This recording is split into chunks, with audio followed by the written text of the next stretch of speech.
So a little bit about me. I have quite a varied background, but just want to also say in terms of conflict of interest, I don't have any conflict of interests here. So I do not work for HTL. I have never been paid by HTL, and I'm not being paid by HTL here today.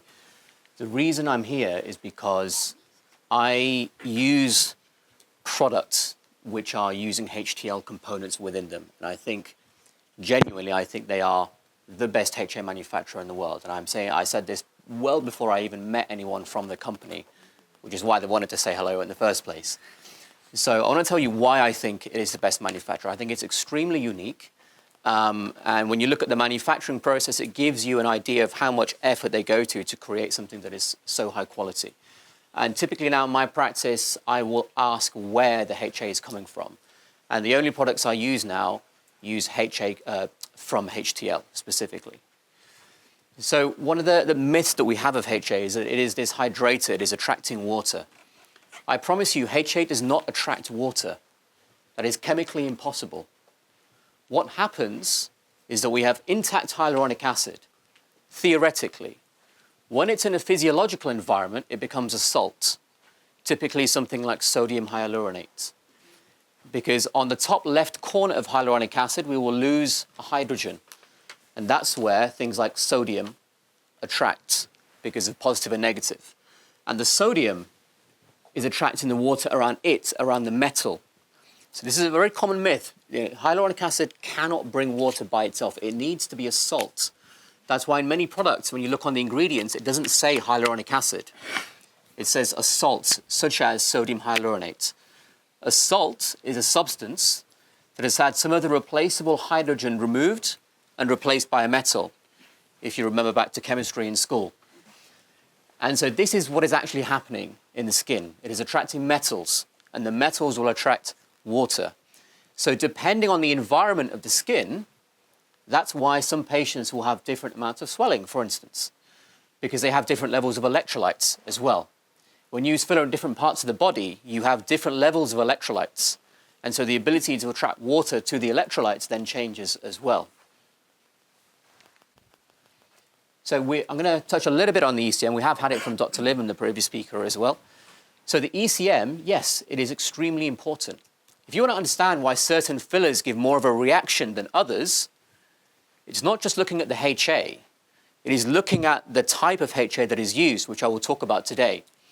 And when you understand that HA interacts with the cell through receptors, and there are many, many of these receptors, 10, 20, I don't even know how many. Now, this is an extremely important receptor for hyaluronic acid. CD44, there are many, but this is an extremely important one. It stands for cluster of differentiation 44. What's unique about this hyaluronic acid receptor is that typically you have a process called signal transduction. You have a receptor, something interacts with the receptor, and then there's a sequence of events inside. And that's signal transduction. But what's different about this receptor for HA is that when HA interacts with the receptor, as you can see here, the interaction is direct with the DNA. There is no sequence of events. CD44 goes straight to the nucleus. So if your hyaluronic acid is a particular way, you will have a particular epigenomic effect on the cell because it will trigger a certain part of the cell to do this or to do that, which is why certain types of HA will give more reactions than others. This is why looking at the type of HA you're using and the quality of that manufacturing is so incredibly important. Lots of people will inject dermal fillers and they cannot understand why this person has a reaction and this filler doesn't have a reaction. You have to start by looking at the quality of the manufacturer of that HA if you really want to understand why some patients are having reactions and others not. And so this CD44 receptor is very important for all these things and more. This is just some of it. Now, what determines the biological response? One of the main things that CD44 responds to, and any hyaluronic acid receptor, by the way, is the weight. But weight in terms of the molecular weights, not the weight in the bottle in milligrams in daltons, or kilodaltons, or megadaltons, whichever one you're measuring in. So there are different weights available. Now, this is quite important here. So when I'm talking about low weight, what you will hear in a lot of cases is that low weight is pro-inflammatory. Now, I understand why people say that, and it can be true, but it isn't necessarily true. Because if you look at the low molecular weight, even something, say, around 200 kilodaltons, if you look at that weight from HTL, you do not get this pro-inflammatory response. And I have the data, I don't know if the company will release it at some point, but there is data showing that if you inject the low molecular weight of HTL, you do not produce the increase in inflammatory markers, and in biopsies, you do not create an immune response. So it's very much not just to do the molecular weight, but also the quality of the HA that is being produced. This is why I only use HTL HA in my products in my practice now. So high molecular weight has a completely different role to low molecular weight. In the body, roughly speaking, we have roughly 1,000 to 8,000 kilodaltons in terms of what is being produced naturally. And we produce that with HAS enzymes, HAS, hyaluronic acid synthase, HAS1, HAS2, HAS3. Now, the higher molecular weight, let's say you go to something like 8,000, that is found in extremely high pressure situations, such as, say, in a joint in the elbow, the shoulder, the knee, because it has to be much more dense and have much more strength. Whereas the lower molecular weight is less dense, so it can move easier, hence why we find that in the skin. So the body is telling you that specific molecular weights achieve specific biological outcomes. You cannot ignore that if you are designing a product. Because if you are putting into the skin a HA molecular weight the body will never put there, ever, and you put it in there, you will achieve outcomes that you cannot predict. There is a reason the body will only use certain weights in certain places. And that is perfect, and it has been for millions of years, and we should not interfere with that. But if you combine the correct weight with the correct quality, then you get a much more predictable outcome. So, as we alluded to previously, we used to use animal source HA. We used rooster combs. They were, the only way that we had. And then in 1993, I think it was, is it 93? Yeah, 1993, David DeAngelis in America published what I would say is the most important scientific paper ever produced on hyaluronic acid production. In 1993 was the first time they were able to synthesize in a lab using microorganisms hyaluronic acid. Previous to that, that was impossible. And we've known about hyaluronic acid since Myron Palmer 1914, when the first paper published it. Now, in 1993, they were able to insert vectors of DNA in order to allow the bacteria to produce these HA sequences.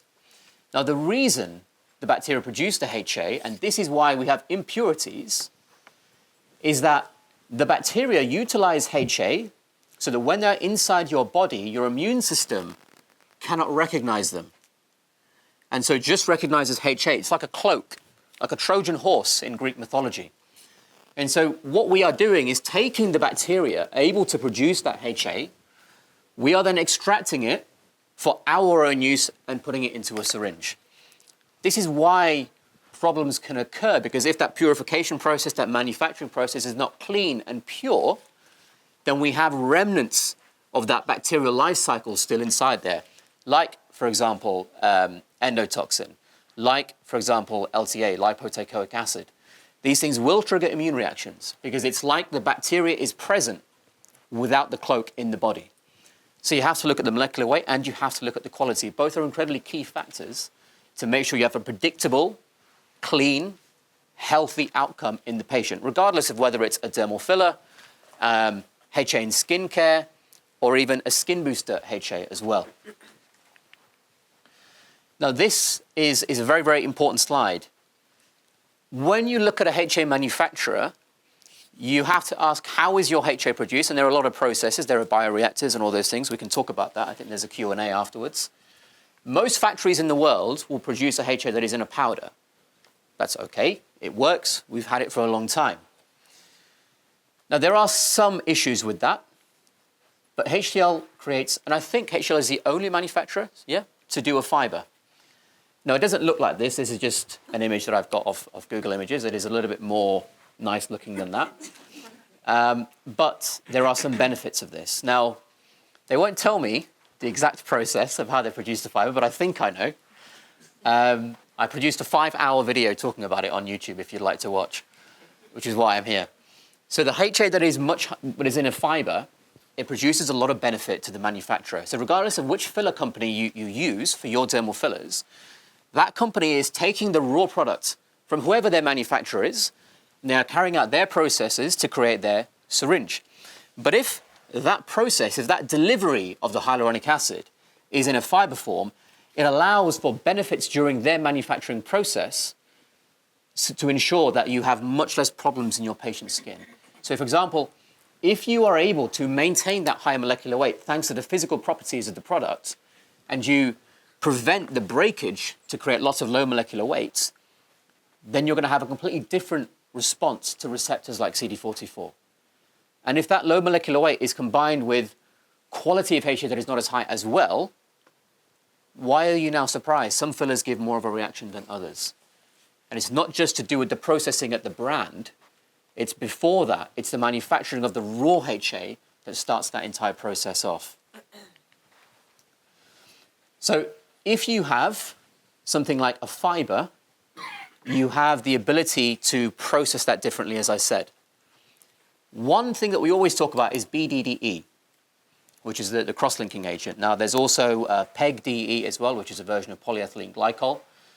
And this is based on butane. I think it's butane diglycidyl ether 1,4.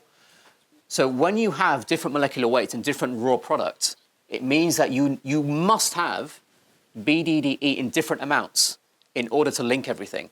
If you keep your HA as a fiber, then what you're allowing is more exposure of those chains. And if there's more exposure, you need less BDDE. So sometimes a filler company cannot use low BDDE because of the way the HA has been delivered. And so you're limiting the amount of low toxicity that you can achieve, or the lowest possible toxicity that you can achieve. Fiber technology reduces that, and it allows you to create a much lower toxicity product as a potential. Obviously, it depends on how they use the fiber once it's been delivered, but the potential is much higher for a fiber than a powder, in my opinion, at least. Then you have this process. I mean, this is post-manufacturing. This is post-HTL. So they will take the raw product, and they will carry out all the different things they need to ultimately end up in a syringe with a skin booster, a dermal filler, whatever else you need. But these are the things that we're looking for. And these are the kind of things a filler company, as an example, will publish. But the quality of this depends on the quality of this to start with, which is the important thing I want you to understand from this slide. Now, another issue that you might have is when you have a powder, you have less control over the physical properties of the particles. Again, in my opinion. I'm sure HTL would agree. When you have the fiber, you have the ability to generate different shapes of hyaluronic acid to inject. Why is that important? If you look at a dermal filler, and I won't name names, but there are many dermal fillers with this. And there is one dermal filler, one major dermal filler with completely, or as close as possible to completely spherical particles. Can I name them, Clément? Can I name the companies? Not, I think. Okay, no, I won't. Don't worry. I don't want to cause controversy. But the filler that I use, like I said, is HTL raw product, and it is almost completely spherical. Why is that important? If you are injecting a patient with particles that look like this, you are inherently going to trigger the immune system more. Why is that? When you look at any cell in nature, in any animal, what shape is that? It's not like the Eiffel Tower. It's always round. And there is a reason for that. If you have shapes like this, where do you find that? In things like toxins, in things like graphite crystals that cause damage. So if your filler particle is like this, the physical interaction between this section, say that point, and a round cell, creates a completely different interaction. When that happens, the way that electricity is distributed around the cell changes. This attracts intracellular lysozymes to come and start the immune process, to try and destroy things.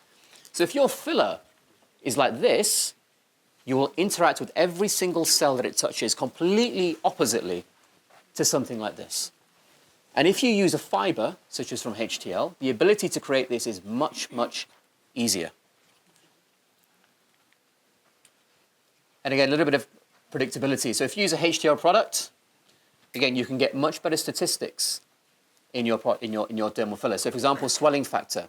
When you have a fiber and you can elongate those chains and expose them more, that means it's not just easier to use less BDDE, but if the fiber is exposed more, if the chain of HA is more exposed during the manufacturing process, water can be attracted as a salt, as you now know, which means that when you inject it, there is less exposed parts of the chain for new water to come. So it's harder for it to swell in the face. But it's very difficult to achieve that with a powder, again, in my opinion. And drop weights.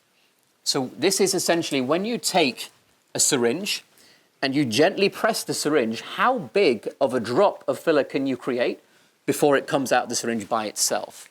Again, when you use a fiber, when you process it very well, you can achieve a much higher drop weight. What does that mean? Theoretically, at least, when you put it into someone's face, the ability to stay in the place that you put it is much higher. Now, there is a video on my YouTube channel, I won't name names of the brands, but I injected a HTL-based dermal filler into one of my patients. That patient elsewhere had a dermal filler from somewhere that wasn't HTL. Now, I thought this was very interesting. I did an ultrasound afterwards. The product from HTL was exactly where I left it, and not just that, but the color on the ultrasound was completely even, so the density stayed the same. Whereas the other product had spread much more, and the color was completely different everywhere. So it's being broken down in a completely different way. Personally, I'm not surprised, but when you see the ultrasound, you probably will be surprised, because I was predicting that. And this, again, this comes down to not just the way the dermal filler manufacturer processes the HA, but the HA manufacturing before they even get it as well. Because this is a little bit of a summary. So if you're going to use a dermal filler, personally, I think these are not all, but some key points to have a look. And all of these key points are easier if you start with a fiber rather than a powder.